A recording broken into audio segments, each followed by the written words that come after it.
Mientras la derecha y la ultraderecha política ganan posiciones en todo el planeta y el sistema capitalista continúa su proceso de acumulación mediante el despojo y la guerra, la confusión continúa siendo hoy la nota predominante entre quienes se oponen a este orden mundial. ¿Cuál debería ser el objetivo político de las fuerzas sociales que aspiran a construir un mundo más justo y habitable? ¿Es preciso superar el capitalismo para alcanzar este objetivo o sería posible regularlo para hacer compatibles los intereses del capital con los de la mayoría de la población? Para tratar este tema fundamental con el rigor analítico que requiere, vamos a hablar hoy con el economista y profesor de la Universidad Complutense de Madrid, Xavier Arrizabal. Muy buenos días, Xavier, y gracias por hacer un hueco en tu agenda para concedernos esta entrevista. Bueno, buenos días a vosotros y un gusto poder conversar y poder tratar estos temas que, por otra parte, como sabemos, tienen mucha importancia en la vida de las personas. Xavier, entre otros trabajos, eres autor de un libro titulado Capitalismo y Economía Mundial, en el que analizas la situación económica actual con un enfoque marxista. Supongo que sabrás que no estás de moda, que muchos te dirían que estás utilizando un paradigma teórico anticuado. ¿Por qué tú defiendes que la teoría marxista sigue siendo hoy la más adecuada para explicar el funcionamiento del sistema capitalista? De manera muy esquemática, lo que se puede decir es lo siguiente. En el campo del análisis económico, el análisis social, como en otras ciencias, o en otros campos del conocimiento, con la explicación científica, hubo un proceso acumulativo de conocimiento, de modo que, claro, ningún autor, ninguna corriente parte de cero.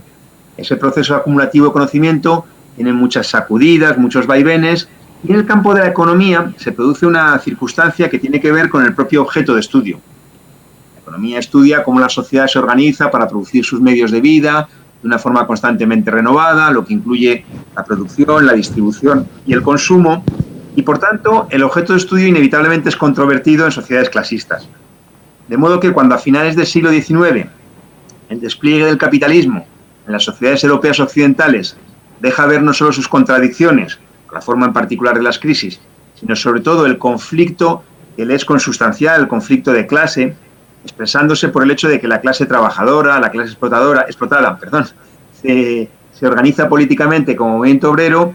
En ese contexto, para decirlo de forma gráfica o simplificada por la brevedad, digamos que la clase dominante, la clase burguesa, identifica que la economía es una disciplina muy peligrosa y dinamita ese proceso acumulativo de conocimiento entronizando a la economía neoclásica, que es la que hoy es dominante, integra en su seno de una manera particular la keynesiana, más allá del prefijo que se le ponga, de modo que yo lo simplifico diciendo que es una escuela que, para asegurarse de no ver, opta por no mirar.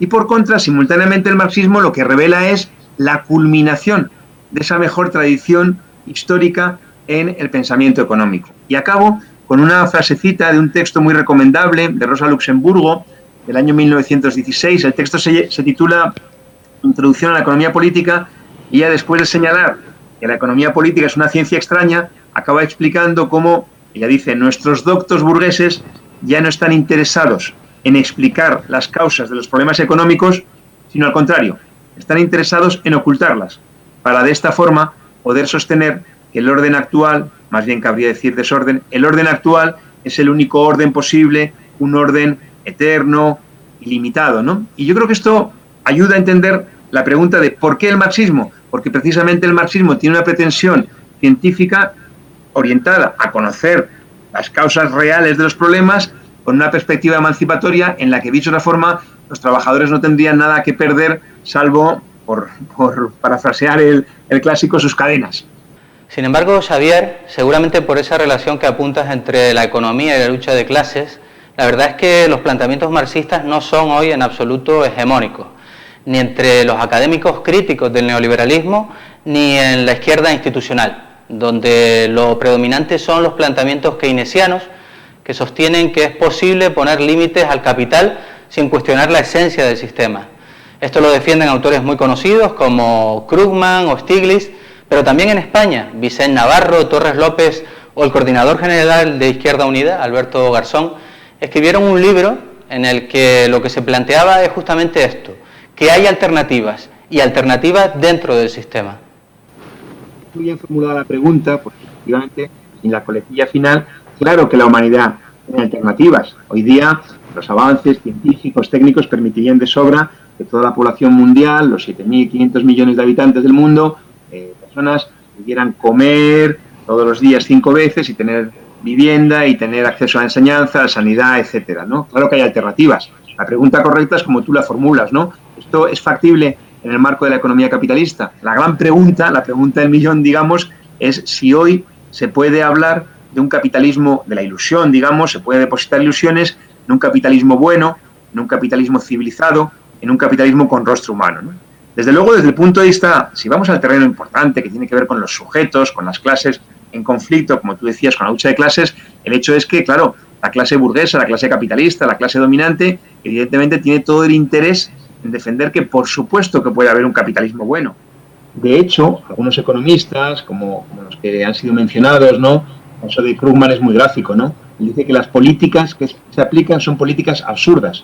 Es decir, está planteando de facto que existirían políticas racionales, políticas que permiten resolver los problemas del conjunto de la población, porque todos los intereses son conciliables. Ahí hay un elemento ideológico muy, muy, muy fuerte, ¿no? Que trata precisamente de negar el hecho material que conocemos, que es el de que existen intereses opuestos. Es decir, nosotros no nos inventamos que hay explotadores y explotados, sino que constatamos, no como una cuestión ideológica, sino como una cuestión científica, que hay ganancia porque hay trabajo no pagado, y no puede ser de otra manera, y que eso revela la existencia de dos clases sociales, los que se benefician del trabajo no pagado, los capitalistas, y los que padecen ese trabajo que tienen que desarrollar, pero que no les es remunerado, los trabajadores. Si nosotros metemos en la ecuación o en la frase la palabra capitalismo, obviamente estamos metiendo la palabra rentabilidad. Y todo el resto de cosas, por cierto, incluida la democracia y todo, deben ser compatibles con las exigencias de dicha rentabilidad.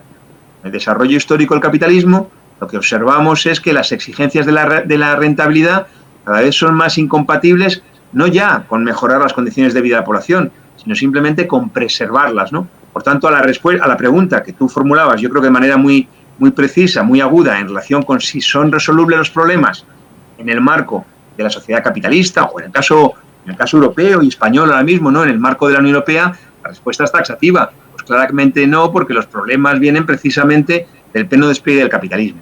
La clave, y acabo con esto, la clave, esto que tú dices de cierta izquierda, tiene que ver con lo que a mí me gusta llamar el pensamiento único crítico, ¿no? Es un pensamiento que no nos engañemos, al final trata de a quienes salen por la puerta meterlos por la ventana, ¿no? Es decir, al final buscan su lugar bajo el sol desde el punto de vista de una crítica, de acompañamiento, que se traduce siempre en elementos, digámoslo con claridad, ¿no? De que nunca toca discutir de otras cosas, nunca toca plantear ningún referente que realmente pueda abrir una salida.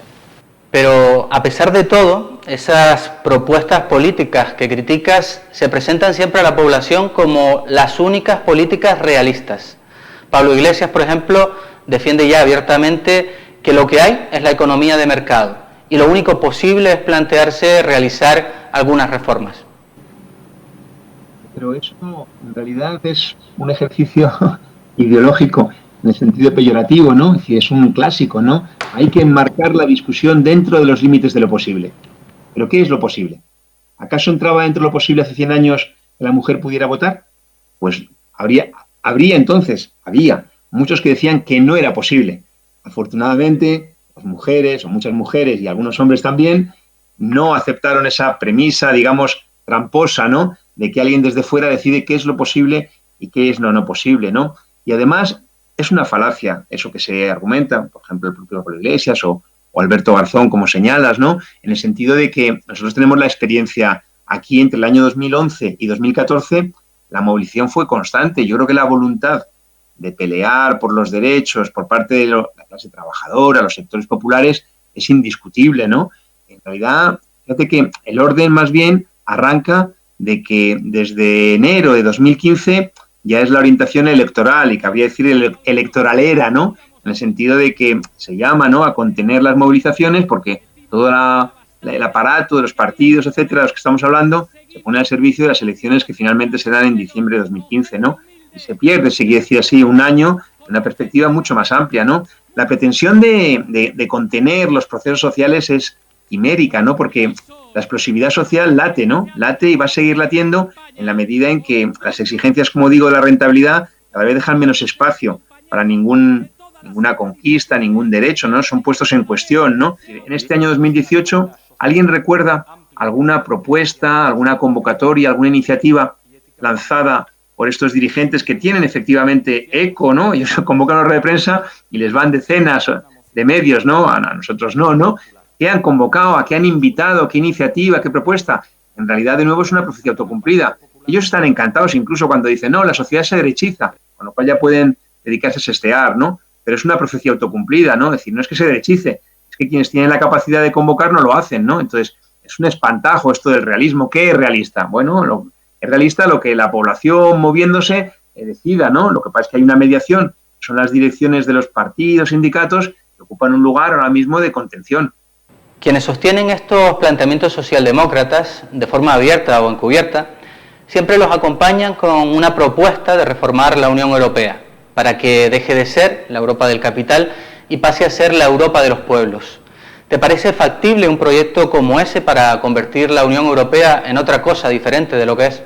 La respuesta es clara. No se puede reformar la Unión Europea porque la Unión Europea se ha constituido con una intencionalidad muy precisa y expresa. En el fondo, el razonamiento es: si me votas a mí, voy a resolver los problemas, ¿no? Y tenemos la experiencia municipal de esta legislatura, ¿no? Desde 2015, que es muy elocuente, ¿no? Es decir, bueno, se les votó a ellos en muchos casos, en las grandes ciudades, por ejemplo, la experiencia pues, de Madrid, Barcelona y algunas otras, ¿no?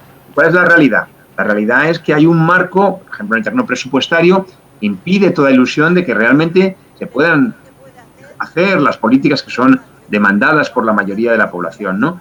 Entonces, el caso de la Unión Europea es muy significativo, ¿no? Porque para decir eso, que podríamos calificar, ¿no? Para decir esa barbaridad de que todo es reformable, todo es ajustable, nada es bueno ni malo, todo depende de cómo se conduzca, necesitan esconder, necesitan camuflar, necesitan ocultar, en primer lugar, el propio surgimiento de lo que ya se llama Unión Europea. Muy poco acierto, por otra parte, porque no es ni Unión ni Europea, ¿no? Que tiene que ver con el surgimiento con un origen muy preciso. La salida de la Segunda Guerra Mundial, la hegemonía estadounidense, el plan Marshall en particular. Siempre se dice, bueno, fondos para la reconstrucción europea, pero que sería más preciso decir fondos para una determinada modalidad de reconstrucción europea, aquella que es funcional al capital financiero estadounidense, que ya actúa más allá de las fronteras de los países respectivos, ¿no? Se dice incluso, no va, Alemania, la dominante en Europa. Hay que decir que Alemania, más bien, a mí me gusta usar la figura del capataz. El capataz se cree, es verdad, el dueño cuando el dueño no está, pero cuando las cosas se ponen bravas, llega el dueño, aparta un manotazo al capataz y dice: quien manda realmente soy yo. Lo que pasa en 2010, 2011, con la situación en Grecia, donde aquí mismo, ¿no? Donde es el Fondo Monetario Internacional quien directamente viene a tomar las riendas. Entonces, la pretensión de que con buena voluntad todo es reciclable, todo es reformable, adolece en primer lugar de una debilidad teórica gravísima y por otra parte de una intencionalidad política de decir: no vamos a romper ni un plato, señores burgueses, nosotros podemos llevarles sus negocios y encima no robaremos como otros que les roban, ¿no? Lo que pasa es que desde el punto de vista de las aspiraciones de la mayoría de la población, eso no va a durar nada, no va a durar mucho. Tenemos la experiencia, por ejemplo, griega, que yo creo que todavía seguramente no hemos sacado todas las enseñanzas que aportan, ¿no? ¿Y a qué crees que se debe que, a pesar de las continuas decepciones, esa esperanza reformista se vuelva a reproducir continuamente? Acabas de mencionar, por ejemplo, el caso de Grecia, donde Syriza era el referente de todos estos partidos, como Podemos o Izquierda Unida, aunque ahora nadie quiera recordarlo. Pero en este momento la esperanza se ha trasladado a Portugal. Y las exigencias económicas implican un grado de explotación cada vez mayor en Europa, en los distintos países de Europa, en Alemania, en Reino Unido, en el propio caso español, ¿no? Si esto ocurre, automáticamente esto plantea un problema social, de explosividad social, ¿no? Que en algunos momentos históricos se trataba de contener, bueno, con esto que decimos los parches, el muy mal llamado estado del bienestar, ni estado, sino conquistas, ni bienestar, sino solo relativo y con fecha de caducidad, ¿no? Entonces, si no hay ese recurso, ¿qué queda? Pues queda, por una parte, la represión, y está ahí, vemos una involución democrática en muchos países, ¿no? Pero también ahí aparece el papel de la ideología, ¿no? La ideología tratando de decir, bueno, pues que todos remamos en la misma dirección, vamos en el mismo barco, bla, bla, bla, ¿no? En España, en el año 2010, hay una gigantesca campaña de la Cámara de Comercio que dota 4 millones de euros para este rollo de que todos hemos vivido, todos, por encima de nuestras posibilidades, esto lo arreglamos entre todos, porque todos tenemos que apretarnos el cinturón, bla, bla, bla, ¿no? Entonces, esto, digamos, exige nuevas caras, nuevas formulaciones. En ese sentido, la debilidad del Partido Socialista y del Partido Comunista Izquierda Unida para contener la explosividad hace que la clase burguesa ve con buenos ojos el sufrimiento de Podemos, ¿no? Le da todos los altavoces, ¿no? El acuerdo tácito, ¿cuál es? Bueno, a cambio podéis decir no sé qué de la deuda al principio, pero luego deberéis dejar de decirlo. Podéis decir al principio que ni siquiera algo de la OTAN, pero luego debéis dejar de decirlo, ¿no? El caso portugués es muy significativo porque es un fenómeno. Aquí siempre hay una sensación de déjà vu, ¿no? De lo ya visto, ¿no? Era el gobierno de la izquierda plural de Jospin en Francia, con un ministro del Partido Comunista francés, Luc Gaissot, que es quien inicia la privatización de Air France, ¿no? Bueno, en Portugal, ¿qué ocurre? En Portugal ocurre que tanto el Bloco de Esquerda como el Partido Comunista apoyan al gobierno puntualmente. Cuando hay medidas más reaccionarias no lo apoyan, pero dejan que la derecha lo apoye y al final salen esas medidas, ¿no? Es decir, ¿qué política social está haciéndose en Portugal realmente digna de ser llamada así? Ninguna, pero mantiene un espantajo, ¿no? Mantiene la ilusión de que efectivamente estuvieran resolviendo los problemas. Y yo no menosprecio ningún avance que pueda haber en cualquier país con todo lo que tiene de contradictorio. Sí señalo que esta idea de nuevos relevos, nuevas formas, nuevos partidos, existen. Yo creo que pueden hacer, fijaos, yo creo que puede hacer cierto daño en el terreno de generaciones nuevas, de jóvenes que se van a quemar en esa experiencia y van a tener una mala experiencia, y parte de ellos seguramente pues irán a su casa desencantados, etcétera. Pero más allá de eso, es una pequeña anécdota en el devenir histórico, ¿no? Porque al final seguirá estando planteada la necesidad de una organización independiente que represente los intereses que compartimos la mayor parte de la población, es que vivimos de nuestro trabajo y cada vez se nos dificulta más poder vivir de nuestro trabajo, ¿no?